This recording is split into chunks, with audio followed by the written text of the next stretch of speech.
Hola, ¿qué tal? ¿Cómo seguimos? Bueno, seguro que más o menos bien, ¿verdad? ¿Estáis haciendo los ejercicios? ¿Sí? ¿No? Bueno, vamos a dar comienzo a la siguiente sesión, la número 4. Hoy, como comentaba, en la última sesión vamos a volver a hablar un poco sobre la memoria. Vamos a volver a ella porque hoy vamos a ir alternando los contenidos, de forma que además van a ir enlazando unos con otros. Ahora lo vais a ir viendo también. Dentro de la memoria vamos a dedicar la primera parte a ver qué es lo que sucede con la memoria cuando envejecemos, si funciona igual o hay algo que cambia, si empieza a fallar, qué es lo que pasa, ¿no? Y después también vamos a ver, bueno, exactamente qué es lo que ocurre cuando la memoria empieza a tener fallos. Pero no nos adelantemos, vamos paso a paso.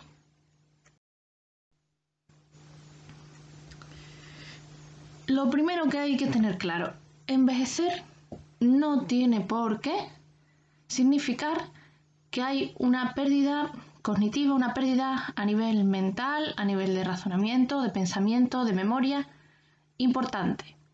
Esa idea, si alguien la tenía todavía, antes de llegar a esta sesión, la desechamos totalmente. Es verdad que hay que ser realistas. Sí existe cierta pérdida de memoria que se asocia a la edad. Es una pérdida que está muy vinculada, más que a la memoria en sí, a la pérdida de recepción sensorial, porque como no nos llegan igual de bien todos los sonidos, a lo mejor hay partes del discurso que perdemos cuando estamos escuchando una clase, y entonces eso requiere más esfuerzo por parte de nuestro cerebro, más esfuerzo a la hora de atender y mucho más después si lo llegamos a registrar a la hora de recuperarlo. También implica una menor velocidad de reacción en general. Nuestro cuerpo, con el pasar de los años, pues se vuelve, en términos generales, un poco más lento a la hora de reaccionar. Eso también implica, dentro del funcionamiento de la memoria, también tiene sus implicaciones, ¿no?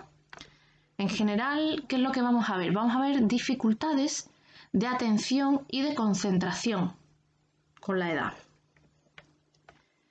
Y eso nos va a hacer más vulnerables ante las interferencias.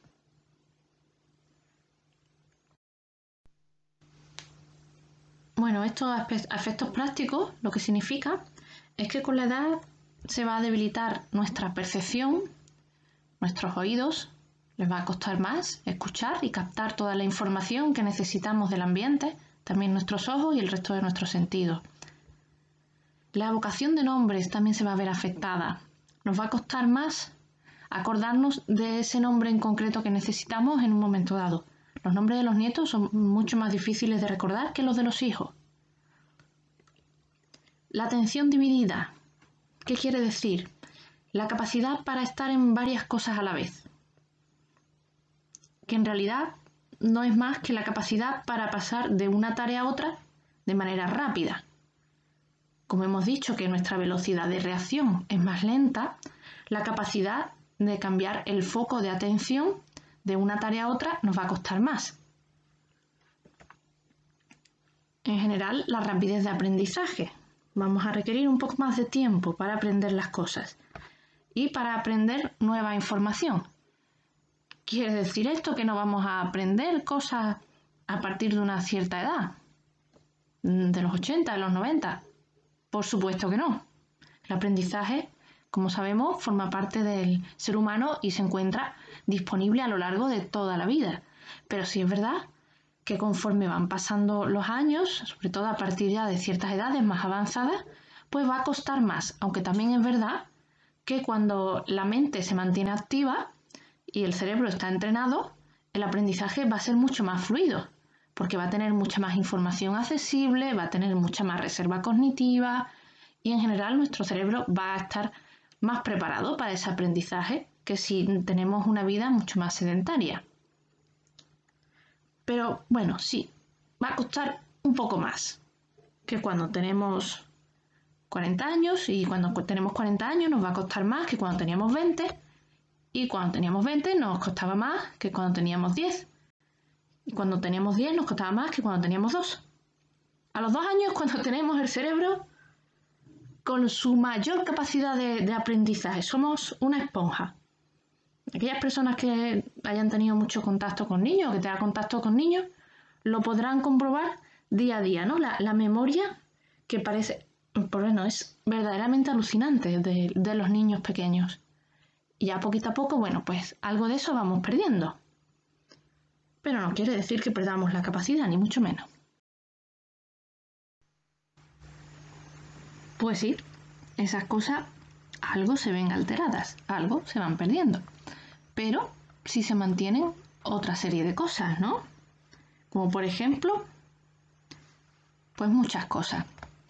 El vocabulario, todas aquellas palabras que hemos aprendido y que usamos normalmente al hablar, las seguimos manteniendo con el paso del tiempo, no las perdemos. Personas que tienen un vocabulario más rico, más amplio, lo siguen manteniendo independientemente de la edad que tengan.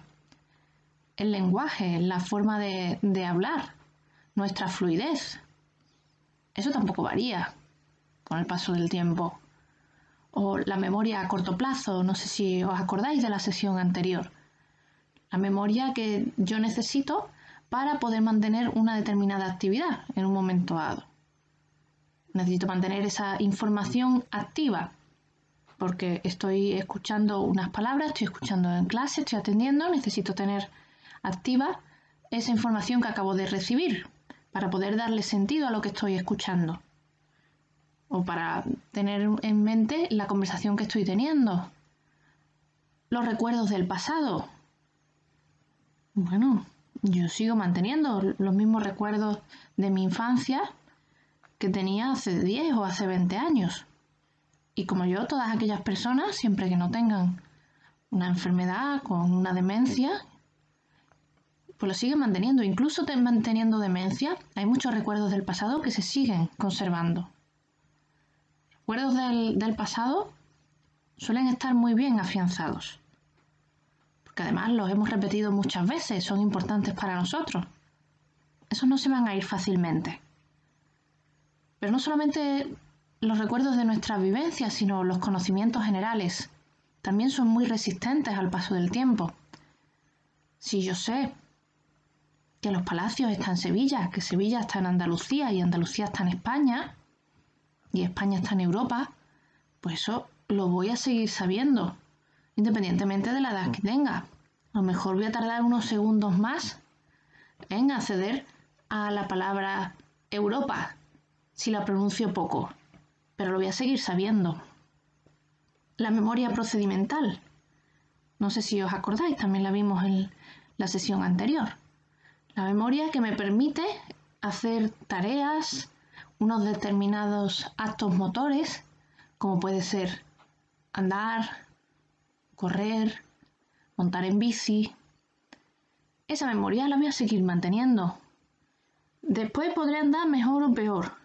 Podré montar en bici mejor o peor porque tengo las rodillas fastidiadas o lo que sea, puede ser. Pero yo voy a seguir manteniendo la capacidad mental de hacerlo. Siempre que no haya ningún otro problema más grave, ¿no? Estamos hablando de un envejecimiento normal. Pues lo vamos a seguir manteniendo. Nuestra memoria es un sistema fantástico, pero también falla. Vamos a ser realistas. No hay nada perfecto en este mundo. No lo iba a ser nuestra memoria, ¿no? Pues nuestra memoria también nos juega a veces malas pasadas, ¿no? Y lo hace de forma cotidiana, con lo que se denominan los olvidos cotidianos o benignos, que todos conocemos, donde he puesto las gafas, donde he puesto la llave, ya se me ha olvidado hacer tal cosa.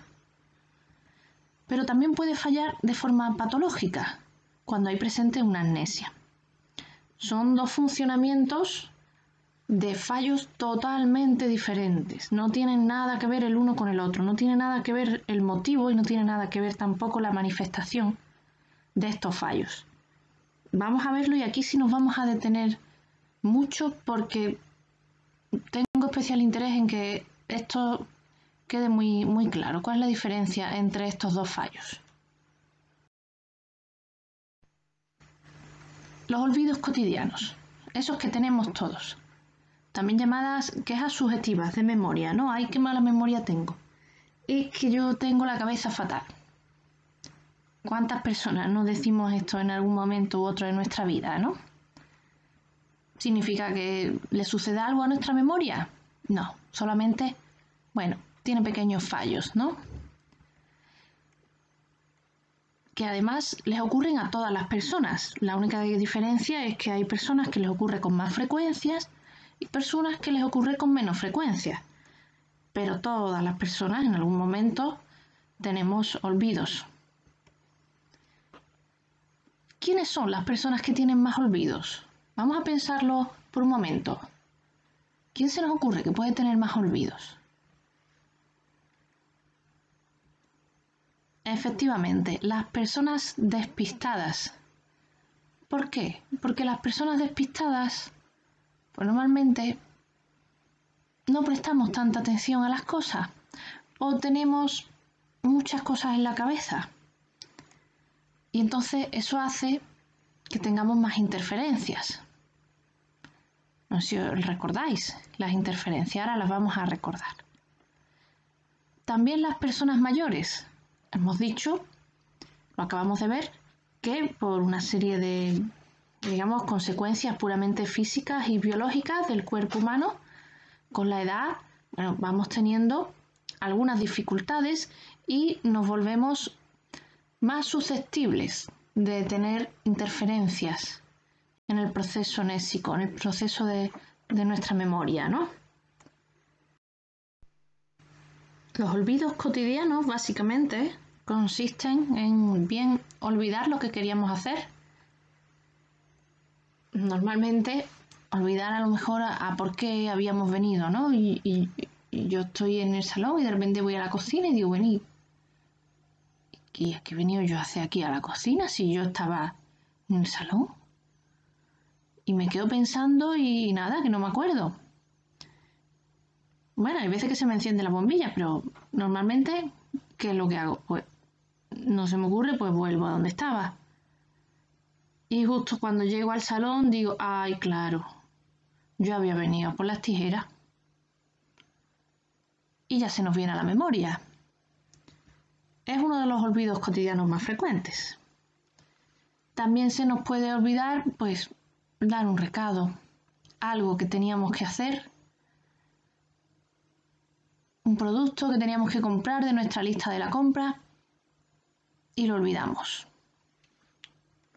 Pero no solamente se nos olvida hacer lo que queríamos hacer, sino que a veces también se nos olvida lo que hemos hecho ya.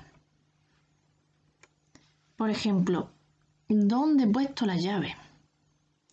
¿Dónde he puesto la cartera? ¿Dónde he puesto el móvil? O no recuerdo si he dejado algo encendido o si lo he apagado. ¿Lo he apagado o no lo he apagado? ¿A alguien le ha pasado esto alguna vez? A todos, ¿verdad?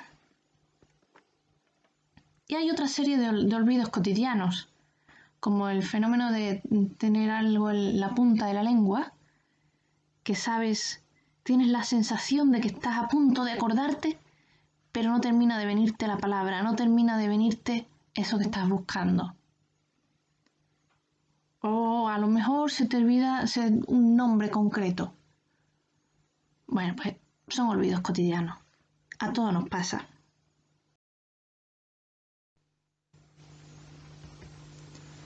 ¿Cuáles son las causas de estos olvidos cotidianos? Pues las causas son interferencias en alguna de las fases. Falta de atención, sobrecarga, ansiedad, preocupación o desuso, que recordamos que era la falta de práctica, ¿no? La falta de práctica en este caso a la hora de acceder a un determinado recuerdo, a una determinada información que ahora necesito, pero es que llevo 15 años sin hacerle uso. Pues estas son las causas. Vamos a hacer un repaso rápido, si os parece, por las fases, porque hemos dicho que lo que causan estos olvidos cotidianos son las interferencias en cualquiera de las fases, ¿vale? Vamos a recordar cuáles eran esas fases del proceso de memorizar y de recordar, y vamos a ver cuáles eran las interferencias más comunes en cada una de esas fases. Muy rápidamente, en la fase de registro, la parte clave sería necesitamos percibir y atender. No basta con oír, hay que escuchar, hay que prestar atención. ¿Y ahí cuáles serían las principales interferencias? Pues la falta de atención, lógicamente, las distracciones. Los estados de ansiedad y preocupación van a ser siempre una gran interferencia en todas las fases. La segunda fase era la de almacenamiento. Si en la fase de registro lo importante era atender, además de percibir, la fase de almacenamiento, en la que tenemos que fijar los recuerdos para que se queden durante más tiempo en nuestra memoria, lo importante es la profundidad del procesamiento. La profundidad del procesamiento quiere decir cuanto más yo trabaje para memorizar algo, si no me quedo en sus aspectos más superficiales, sino que me voy a su significado, a sus relaciones, se me va a quedar mucho mejor. Por ejemplo, estoy haciendo la lista de la compra. Yo puedo hacer la lista de la compra. No sé si os ha pasado alguna vez. Hacéis una lista de la compra perfecta, donde habéis anotado todas las cosas que os hacen falta, habéis ido en la despensa, frigorífico, el congelador, no os habéis olvidado nada. Y ahora vais a comprar, pero os olvidáis la lista. Bueno, ¿y ahora qué pasa? Pues pasa que depende de cómo hayamos hecho esta lista, nos va a ser más útil o no haberla hecho. Por ejemplo, si yo en mi lista me he limitado a poner un elemento detrás de otro según me iban apareciendo, según se me venían a la mente o según me iba diciendo otra persona, sin ningún orden, sin ningún sentido para mí, sino simplemente ahora leche, ahora huevo, ahora guisante, ahora carne, ahora... Va a ser mucho más difícil después recordarlo que si cuando he hecho la lista lo he hecho por grupos, por ejemplo por grupos de alimentos. Los lácteos, pues me hace falta de los lácteos, leche y mantequilla. Muy bien, de fruta y verdura, ¿qué necesito? Pues me hace falta los ingredientes para hacer un sofrito. La cebolla, el pimiento, el tomate, el ajo. Pues si lo hemos hecho de esta segunda forma, cuando lleguemos al supermercado, aunque nos hayamos dejado la lista en casa, como el cerebro se ha esforzado, y se ha esforzado mucho en relacionar una cosa con la otra y en hacer sus categorías en la lista, después la información va a quedar mejor registrada, mejor almacenada, y a mí me va a resultar mucho más fácil acordarme de cada uno de esos elementos, porque solamente voy a tener que ir por cada grupo. Venga, los lácteos, venga, frutas y verduras. No quiere decir que no se nos vaya a olvidar nada, pero el procesamiento, a medida que se hace más profundo, se hace mucho más eficaz el recuerdo después. ¿Cuáles son entonces las interferencias de esta fase? Pues los nuevos aprendizajes y los antiguos. Si yo hago listas de la compra todos los días, pues a lo mejor a mi cerebro le va a costar más distinguir la lista de la compra de hoy de la que hice ayer.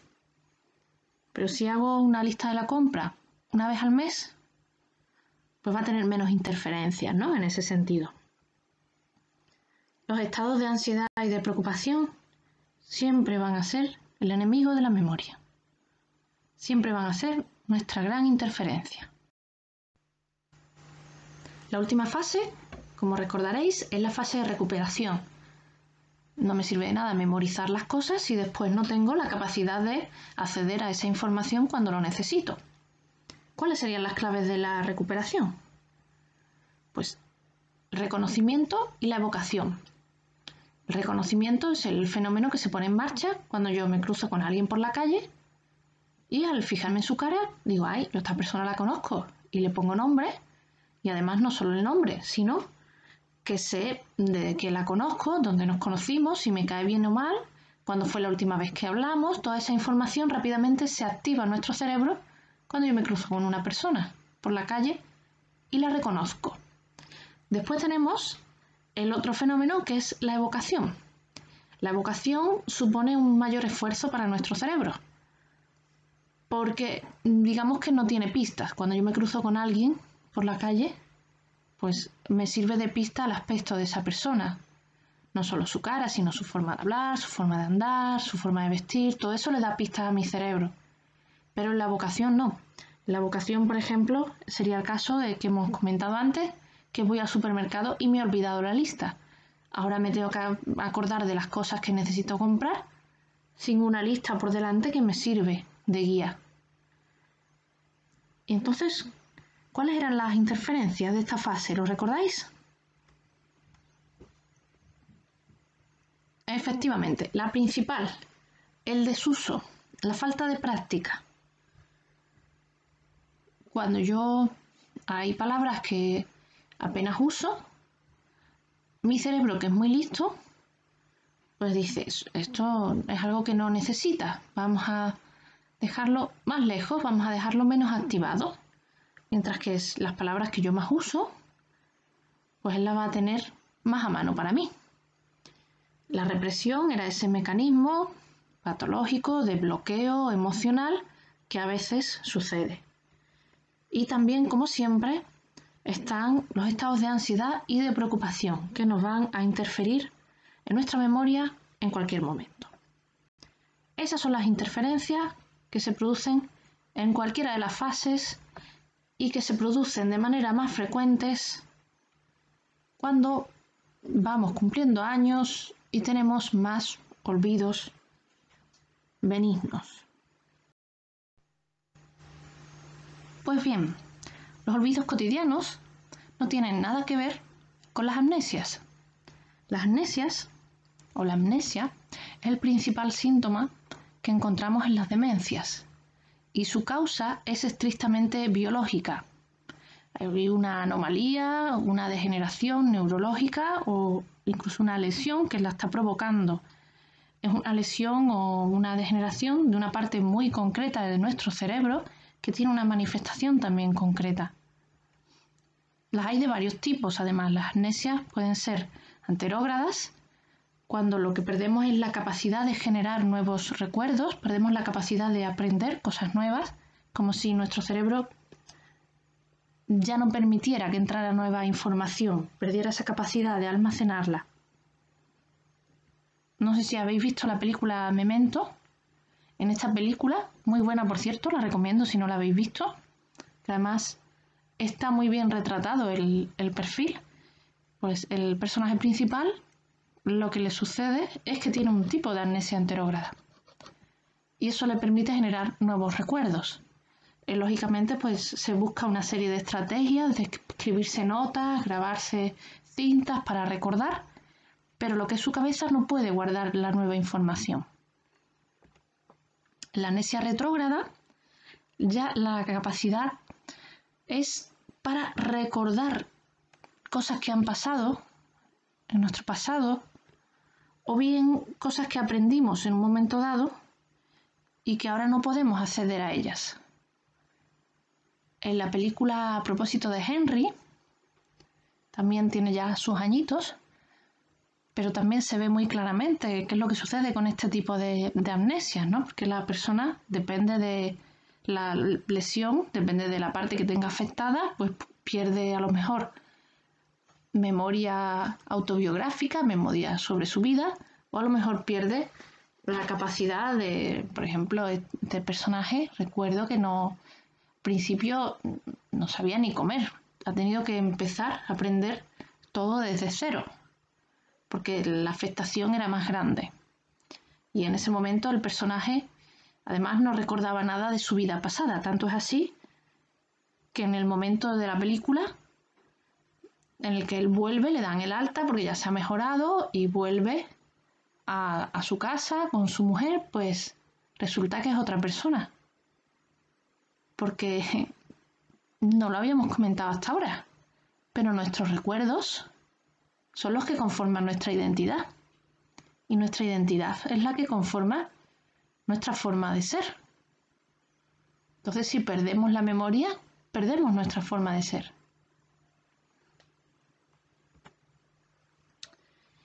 Entonces, ¿cuál sería la clave? Pues que cuando tenemos una amnesia, se afectan funciones amnésicas, funciones de nuestra memoria, que normalmente se mantienen con la edad. La memoria procedimental, ¿no? La del acto de comer, el acto de andar, que se altera en muchas amnesias retrógradas. Nuestra memoria autobiográfica, todos los recuerdos de nuestro pasado. Normalmente no los perdemos, a no ser que suframos de amnesia. Y normalmente sufrimos de amnesia porque tenemos alguna patología como demencia. Bien, vamos a hacer una pequeña parada. Nos vamos a detener a hablar un poco sobre las demencias, brevemente. Tampoco vamos a profundizar mucho. Pero sí vamos a ver un poco qué es lo que son, ¿no?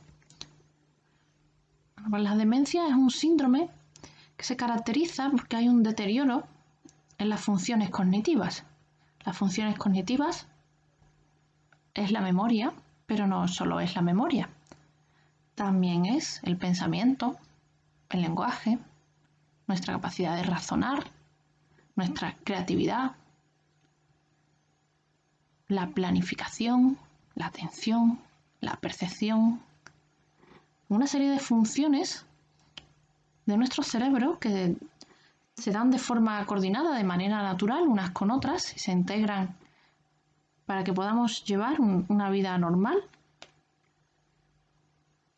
y que comienzan a fallar cuando hay demencia.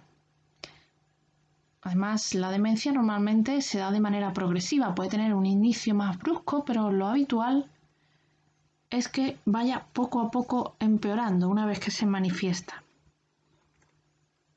Y tiene distintos síntomas. El primero, el principal, el más conocido, el que más llama la atención, pues es la amnesia. Además, suele estar presente en todos.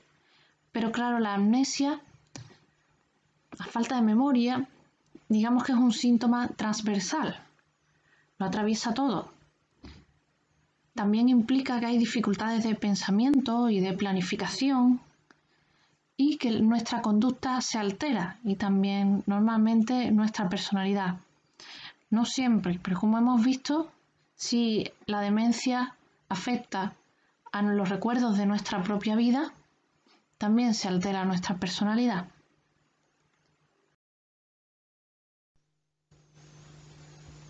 Y hablamos sobre demencias, pero es verdad que hay muchos tipos diferentes de demencias y cada una tiene sus particularidades. No vamos a hacer un repaso de todas, que sería imposible en tan poco tiempo, y además tampoco sería necesario en este momento, ¿no? Pero sí vamos a hacer un repaso rápido por las más frecuentes. La primera sería la enfermedad de Alzheimer o la demencia tipo Alzheimer. Es la más común, la más frecuente entre las demencias y probablemente todo el mundo conoceremos a al menos una persona que la padece o que la ha padecido. Porque ahora mismo es uno de los grandes retos a los que se enfrenta la medicina en este siglo, ¿no? Esta enfermedad es muy característica, es muy peculiar. A nivel biológico, consiste en que se desarrollan una serie de placas y ovillos neurofibrilares en el cerebro. Es como una especie de acumulación de proteínas dentro de las células y alrededor de ellas que les impiden el normal funcionamiento del cerebro y por lo tanto de nuestro pensamiento. Es una enfermedad que además dura bastante, es progresiva y es crónica. A día de hoy, por desgracia, no tiene cura, pero sí se puede desarrollar durante muchos años. Lo normal es que sea entre 5 y 10 años, pero tampoco es raro encontrar alguna persona que se puede llevar 20 años con el Alzheimer, ¿no? Y este periodo tan prolongado lo que hace es que sea más fácil distinguir su evolución. Entonces los expertos tradicionalmente han distinguido 3 fases o 3 etapas durante la enfermedad de Alzheimer. No todos están de acuerdo, hay expertos que, bueno, como que no están muy conformes, ¿no? con esta división y dicen que, bueno, cada paciente tiene su evolución, que es verdad.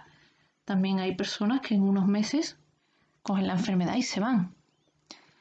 Pero cuando dura lo suficiente, a menudo sí es posible distinguir esta fase y además nos ayudan a ver, ¿no? en qué momento se encuentra la persona. En la primera fase, la fase leve, que tendríamos son, bueno, pues empiezan a aparecer, no es que empiecen a aparecer, sino que son más frecuentes los olvidos, episodios de desorientación, hay dificultad de concentración, de planificación y en general de cualquier proceso que afecte al funcionamiento normal del cerebro, el pensamiento. Esto lo que causa en la persona también son cambios de humor, tener en cuenta que normalmente en esta fase en la que se dan estos episodios, la persona se encuentra cansada y fatigada porque le cuesta mucho pensar con claridad, pero al mismo tiempo la persona es consciente de lo que le está pasando. Entonces eso conlleva mucho sufrimiento, una carga adicional de sufrimiento, ¿no? De hecho, es muy frecuente en este tipo de demencia, durante la primera fase, o también lo que se conoce como principio de Alzheimer, que se le confunda con una depresión, porque tienen los mismos síntomas y ya eso requiere un diagnóstico diferencial que hay que hacer con detenimiento, ¿no? Para poder distinguir una cosa de otra, porque muchas veces incluso se dan juntas las dos. Después tenemos, cuando la enfermedad va avanzando, la segunda fase, fase moderada, que es cuando ya está plenamente desarrollado el síndrome afaso-apraso-agnósico, que es una cosa como una expresión bastante compleja, pero muy gráfica. La afasia es una dificultad para hablar. La aprasia es una dificultad para realizar movimientos voluntarios elaborados. Y la agnosia es una dificultad para el reconocimiento, el reconocer a los propios familiares o el reconocer objetos de nuestra vida cotidiana. También se dan cambios de personalidad bastante acusados, cambios en el comportamiento y movimientos estereotipados, ¿no? Es frecuente el frotarse las manos o tener cierto balanceo en el cuerpo. Son movimientos que se repiten una y otra vez sin ninguna finalidad aparente. Se encuentran en esta fase. Y en la tercera fase, ya es la más grave, es la última, lo que tenemos es que la persona prácticamente ha perdido ya toda conexión con la realidad, incluso ha perdido la noción de su propia identidad, de quién es ella. Y a nivel muscular, pues lo que tenemos es una falta de movimientos por una gran rigidez. Es frecuente que ya en este momento la persona esté encamada y que incluso pierda las funciones motoras básicas, ¿no? Ya no solamente le cuesta andar, sino que también le cuesta incluso tragar. En esta enfermedad una de las características que tiene es que parece que la persona va hacia atrás, ¿no? Primero se olvidan los conocimientos, se olvidan los recuerdos, pero después la persona va olvidando, pues eso, olvida andar, después olvida comer y después ya lo último, olvida hasta tragar, que es un reflejo, no, tampoco requiere un uso consciente. Y lo último es que la persona se va quedando inmóvil, prácticamente como volviendo a una postura fetal, ¿no? Es como si hubiera una regresión total de la vida. Es una enfermedad bastante dura, como ya conocerán todas las personas que hayan tenido algún caso de cerca o bueno, que hayan escuchado hablar de alguno. El segundo tipo de demencia, en cuanto a frecuencia después del Alzheimer, es la demencia vascular. Aquí el daño no se va a producir a nivel interno de las neuronas, sino que va a ser indirecto, porque lo que está dañado son los vasos sanguíneos que van al cerebro. Al no llegar la sangre a las neuronas, estas no van a poder funcionar con normalidad o directamente van a morir. Por eso los síntomas y la progresión de esta enfermedad va a variar mucho dependiendo de las zonas afectadas y también del número de episodios que tengamos. Pero siempre para hablar de demencia vascular va a haber una alteración en la memoria y en el pensamiento. Esto no quiere decir que todos los accidentes vasculares terminen en una demencia. Podemos tener un accidente vascular o varios y que no nos afecten a zonas que regulan el pensamiento o la memoria, o bien alterar determinadas zonas, pero que sea un daño recuperable, con lo cual pues, podemos seguir con nuestra vida con normalidad. Después tendríamos la demencia de los cuerpos de Lewy. Esta demencia también es bastante frecuente. Aquí se va a ver una afectación de la memoria y el pensamiento, como en todas, pero también vamos a tener unos síntomas muy característicos. Vamos a tener alucinaciones, la persona con esta demencia va a tener alucinaciones y una sintomatología similar a la del Parkinson, como temblores y rigidez muscular. De hecho, muchas veces se va a confundir con esta otra enfermedad. Por eso es importante el diagnóstico diferencial entre el Parkinson y la demencia con cuerpos de Lewy. Y la última demencia de la que os quiero hablar, la que os voy a nombrar por lo menos, es la demencia frontotemporal o enfermedad de Pick. Esta es menos frecuente, pero tiene también un comportamiento peculiar y por eso quería comentarla, ¿no? Además de la afectación de la memoria y el razonamiento, lo que vamos a ver aquí es que hay una fuerte desinhibición y eso va a causar cambios en el comportamiento y en la personalidad, y además también se va a ver muy afectado el lenguaje. Y eso tiene una causa clara y es por la zona en la que está afectada esta demencia. El mismo nombre lo indica, frontotemporal, de los lóbulos temporales, que es donde se encuentran reguladas las funciones del lenguaje, tanto la comprensión como la emisión, la articulación, y también la corteza frontal. Si recordáis de la sesión anterior, que estábamos viendo la gestión de las emociones, hicimos una parada para hablar del sistema límbico. Y dentro del sistema límbico vimos que había una estructura que era concretamente la corteza prefrontal. Y decíamos que era importante a nivel emocional porque ahí era donde se iba a regular pues, la toma de decisiones, la planificación. Pues todo eso se va a ver afectado en este tipo de demencia, ¿no? Es, digamos, donde se regulan las funciones ejecutivas y también el aprendizaje a nivel social, de comportamiento, de relaciones sociales, de normas culturales. Todo eso se va a realizar fundamentalmente, se va a gestionar desde la corteza prefrontal, que es donde tiene esta demencia localizado su daño. Bueno, ya está bien de demencias, ¿no? Llegados a este punto, vamos a hacer una pequeña recapitulación. Vamos a ver lo que hemos estado diciendo acerca de la memoria, ¿no? En primer lugar, vimos cómo era el funcionamiento más idílico en las personas jóvenes de la memoria, que implicaba olvidar y recordar para funcionar bien. También vimos que había olvidos cotidianos, que era frecuente tenerlos, y que eran debidos a interferencias en cualquiera de las fases del proceso de recordar. La memoria en las personas mayores hemos visto que funciona exactamente igual. Recordar y olvidar son las dos caras de la misma moneda. Y también tenemos olvidos cotidianos, es verdad, con un poco más de probabilidad de que ocurran, pero básicamente sin grandes diferencias. Sin embargo, la memoria en las personas con demencia no tiene nada que ver. En las personas con demencia ya hay una amnesia, Eso quiere decir que hay una afectación importante en la memoria que impide o bien generar nuevos recuerdos o bien recordar recuerdos de nuestro pasado o recordar cosas que en su momento aprendimos. Pero además no se queda ahí la cosa. Además de la afectación de la memoria, tenemos afectados otros procesos cognitivos. Nuestro pensamiento, nuestra creatividad, nuestro lenguaje. Con lo cual, no tiene nada que ver un funcionamiento con otro. Pero es verdad que a veces la cosa no es tan sencilla, a veces la cosa es un poco más compleja.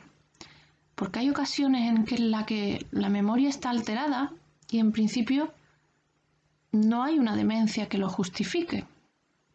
¿Qué es lo que sucede entonces? Bueno, pues eso puede deberse a varios motivos, ¿no? Normalmente esto se le conoce como deterioro cognitivo leve, porque a nivel cognitivo hay una afectación de la memoria que ya no es normal y eso suele ocasionar afectaciones en otras áreas a nivel cognitivo, pero tampoco tenemos una causa que lo justifique, en principio. Después siempre suele haber una causa. ¿Y por qué suele suceder? Pues uno de los motivos, y además que sucede con cierta frecuencia, es que se trate de una depresión, que confundimos con demencia. Porque en la depresión, la memoria y en general la capacidad de razonamiento va a estar relativamente alterada. ¿Por qué? Porque una persona con depresión está tan triste y tan encerrada en su dolor que le cuesta la misma vida prestar atención a algo que no sea su propio sufrimiento. Al no prestar atención, le va a costar mucho registrar nueva información, pero también le va a costar mucho acceder a los recuerdos que ya tenía almacenados.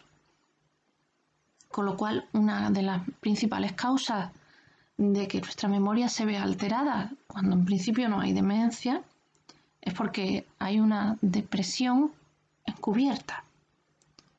A veces sucede lo contrario, a veces lo que tenemos es una demencia que la confundimos con una depresión. Por eso es tan importante ese diagnóstico diferencial, ¿no?, entre depresión y demencia. Para eso están los expertos que tienen pruebas específicas y lo hacen muy bien.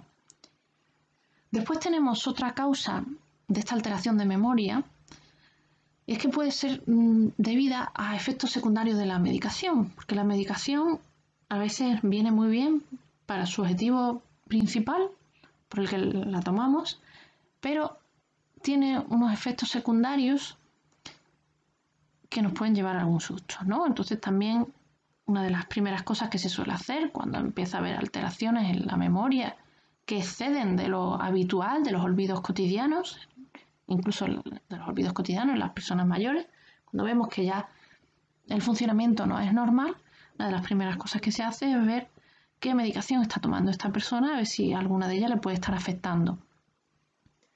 Y después es verdad que hay otra causa, y es que, bueno, puede ser que nos encontremos ante los primeros momentos de una demencia de inicio lento que todavía digamos que no ha dado la cara. Bueno, es una de las causas. Puede ser que nos lleve esta alteración de la memoria a desarrollar posteriormente una demencia en toda regla. Pero conviene tener en cuenta que a la demencia también podemos llegar desde una memoria perfectamente normal en una persona joven. No todas las demencias ocurren en las personas mayores. De hecho, antes las demencias se distinguían en demencia senil o demencia presenil, ¿no?, dependiendo si ocurría antes de los 65 o después. Pues bien, hay veces que la demencia ocurre súbitamente y además en personas jóvenes. Pero también puede ser que lleguemos a esta demencia porque tengamos ya 95 años y hayamos sufrido una serie de microinfartos cerebrales y al final terminemos desarrollando una demencia vascular. Bueno, podemos llegar ahí. Y en ninguno de estos dos casos habremos pasado por esta fase intermedia difusa de la memoria alterada. ¿Y esto por qué lo digo? Pues es solamente, bueno, llamar la atención, ¿no? Sobre que fundamentalmente cuando la memoria falla, lo normal es que sea un olvido cotidiano. Eso es lo más probable. Y más cuando vamos cumpliendo cada vez más edad, ¿no? Pero dentro de eso también puede suceder que nuestra memoria falle de una forma ya más acusada, pero que tampoco se deba a nada que tenga que ver con una demencia. Puede deberse a depresión, a cualquier otra patología, efecto secundario de una medicación. Y esto son cosas que hay que tener en cuenta. Conviene recordar y conviene explorar, ¿no? Y sobre todo por algo que vamos a ver en la segunda parte, que es cómo afectan las creencias que yo tengo de funcionamiento de mi memoria y mis expectativas sobre el rendimiento de mi memoria, cómo afecta después a mi memoria y al resto de mi vida. ¿Qué tal? ¿Cómo vamos hasta ahora? ¿Se va entendiendo bien? Espero no haberme enredado demasiado y bueno, no haberos saturado tampoco de mucha información, ¿no? Vamos a empezar ahora esta última parte del taller. Y quería hablaros sobre los factores predictores de los problemas de memoria en las personas mayores. Es decir, esas cosas que cuando se dan me hacen predecir que en el futuro la persona mayor va a tener problemas de memoria. ¿Cuáles pensáis que son? ¿Se os ocurre alguno? ¿Se os viene algo a la mente? Alguna pista hemos visto, ¿no? En la anterior diapositiva. Bueno, vamos a verlo. El primero sería la existencia de déficits sensoriales.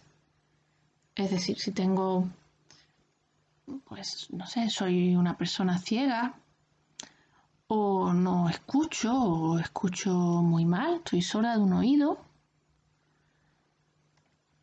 ¿Eso qué va a hacer? Pues va a hacer que me llegue menos información al cerebro o que la información que me llegue va a requerir mucho más esfuerzo por mi parte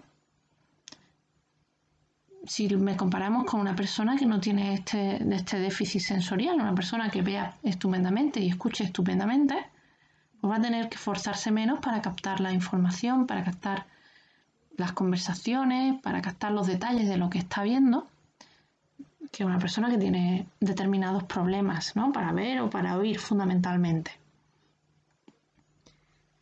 Y claro, eso va a generar, pues, ¿a qué fase nos va a afectar? Fundamentalmente a la primera fase, a la fase de registro.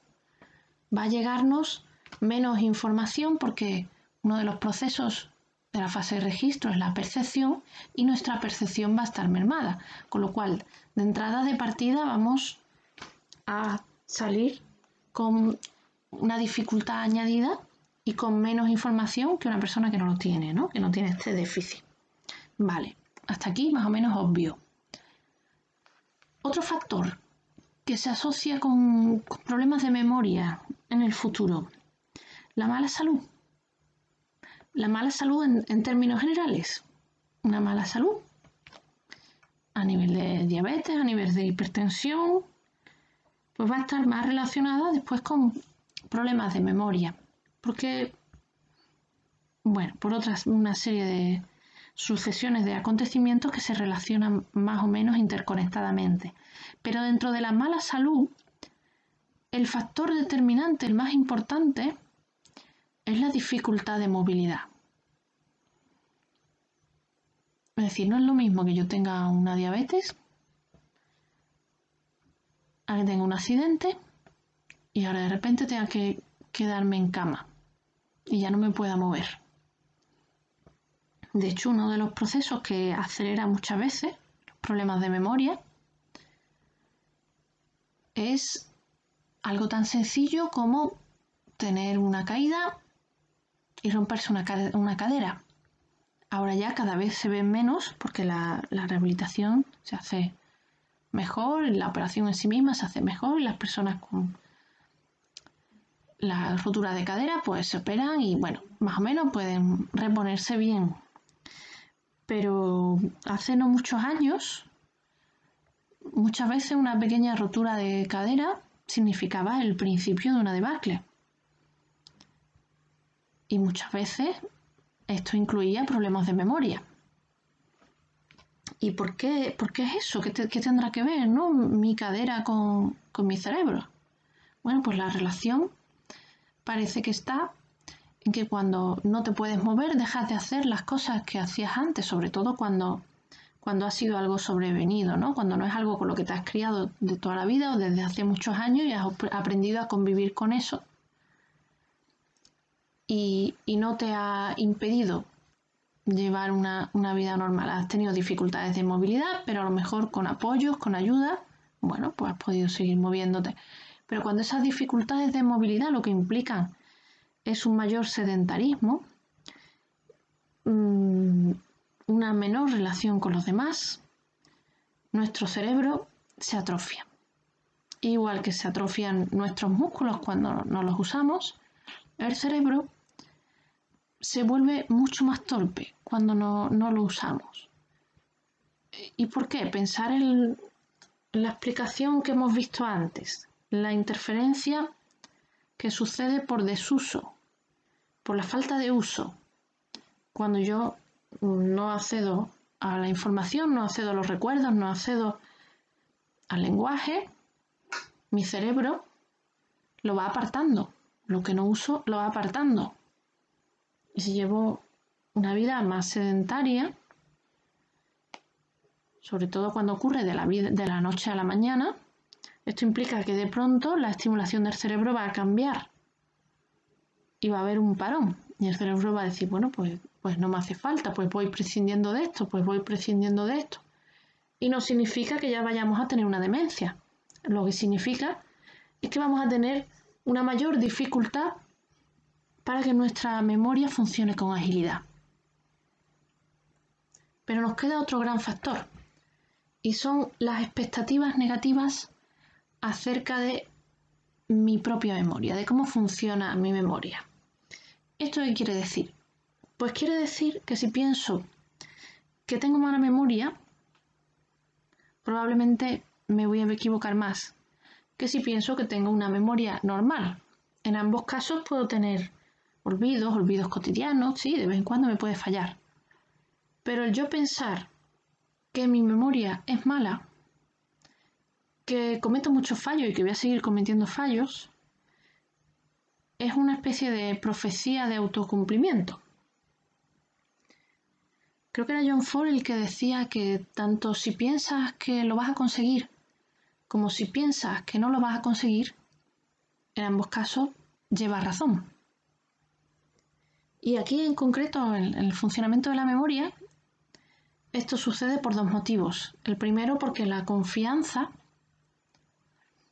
genera optimismo. Y el optimismo hace que intentemos las cosas como veíamos el otro día y que además nos planteemos las dificultades más que como un motivo, una amenaza, un peligro, nos las planteamos como un reto. Y si me equivoco una vez, pues no pasa nada, lo voy a volver a intentar. Eso por un lado, eso es lo que nos va a dar la confianza y lo que nos va a dar el optimismo. Pero por otro lado, cuando tenemos expectativas negativas acerca de nuestra memoria, es decir, cuando pensamos que nos vamos a equivocar porque nuestra memoria está fallando mucho, cuando nos vemos en una situación en la que tenemos que hacer uso de ella, por ejemplo, en un momento dado en que no recuerdo el nombre exacto de una palabra, o no se me viene a la mente el nombre de mi nieta, me voy a poner más nerviosa, porque voy a pensar, ya está fallando otra vez la memoria, es que ve cómo tengo la cabeza, es que no puede ser.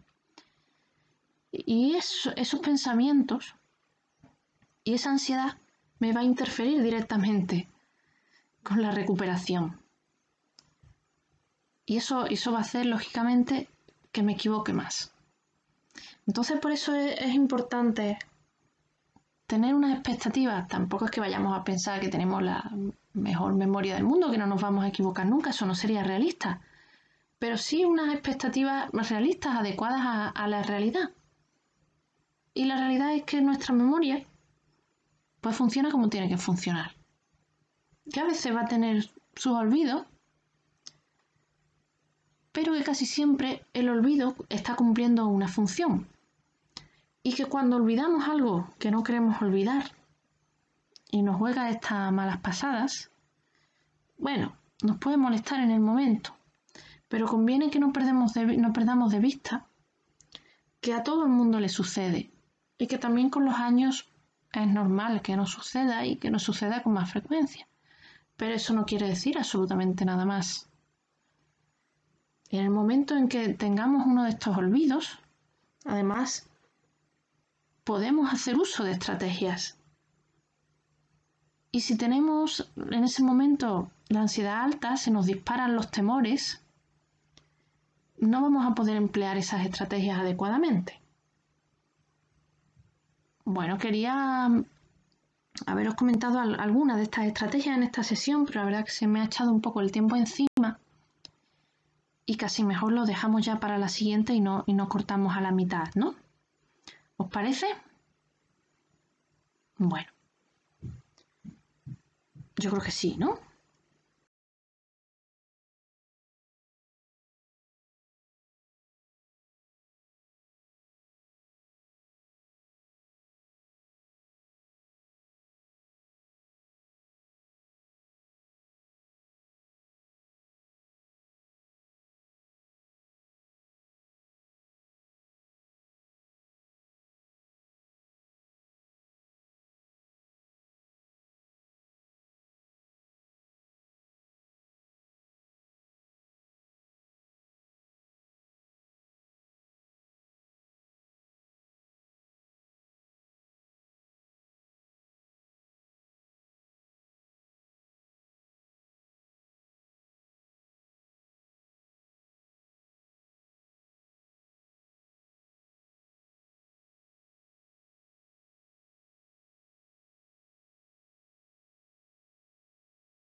Que paséis una buena semana y nos vemos en la próxima sesión.